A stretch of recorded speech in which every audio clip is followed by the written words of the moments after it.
doing a part 3. So what we're gonna do is we have this. It's called Stormhost Silver. All right. So this is from Citadel, and what we're gonna do with it is we are gonna add some reducer. It's pretty thick, so maybe 2 or 3 drops. Reducer, maybe 4. And then we're just gonna give it a little bit of backflow. Usually I have my apron here, yeah. Give it a good mix. Always good to do that. And we're just gonna start painting. Now we're just gonna put a light coat on here.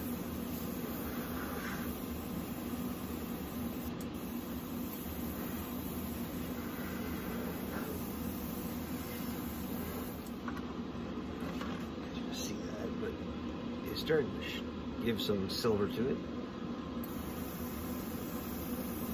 Silver and gray, I guess.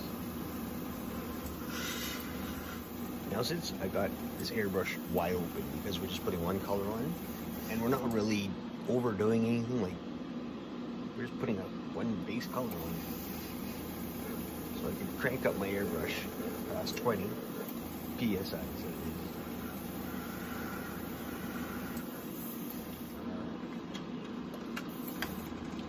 We'll let that set and dry. We'll get it back in. Alright, so really I was gonna go outside and paint the other helmet, but look what I woke up to. Fuck, is this stuff ever gonna go away? And it's still snowing now. Missy? What do you say? Ow. That's the shop kitty. Boop. Alright, so well, we'll see what happens. Maybe we'll go out in the shop and give it a quick painting. Can't do it in the house, so alright. Stay tuned. Missy? Alright. So we didn't get to do the other helmet because, like I just showed you, there's way too much fucking snow. So what we're gonna do is we're gonna make our visor. I want to show you what I'm doing. So this is a normal visor, but it's I got this from the thrift store. In fact, they were $2 each. Now the difference between this and most of the other ones that I see is this is very flexible. I like that. I think that's gonna work. All right, so what we're doing is now we're finishing up the tinted part of our visor. So what we did was we went and bought this heat shield. It's Papel polarized, or whatever it's called. Anyway, it's basically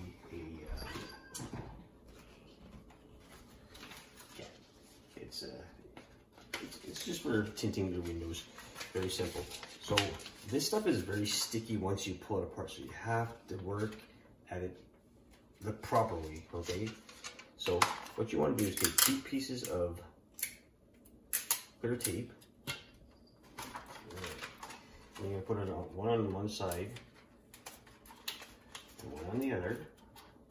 And the reason you're doing that is we need to separate the film. Oops. That's attached to this. So if you can see, there's 2 pieces.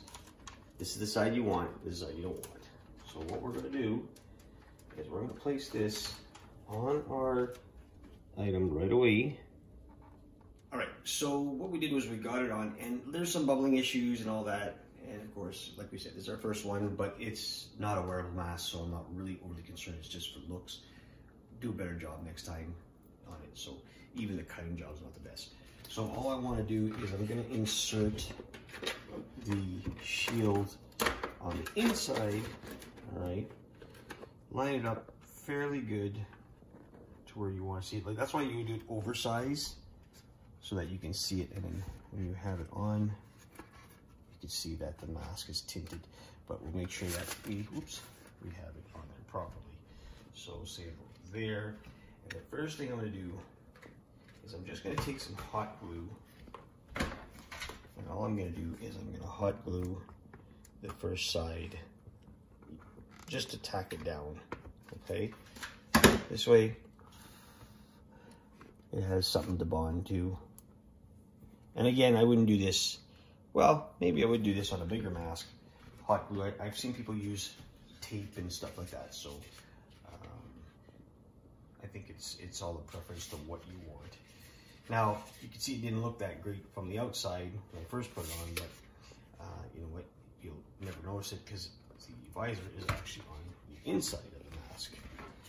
So then what we'll do is we'll just clearly put more hot glue alongside of it. And then let that, I like to lick my finger to run it down. This way it doesn't burn my finger as much. As we know that hot glue is hot. Okay, so we also want to make sure that we have the rest of the visor in place. So again, just running a bead of hot glue up there and rubbing it. Again, you won't see the inside. Make sure you have plenty of hot glue on hand. And then we'll do this side also by pushing it down, tacking it first. See that? A little bit of tack, just so that it can stay. We don't want any separation between it because it'll just look ugly. So kind of pushing with my hand here, I'm pushing upwards so that the whole visor stays attached to the piece.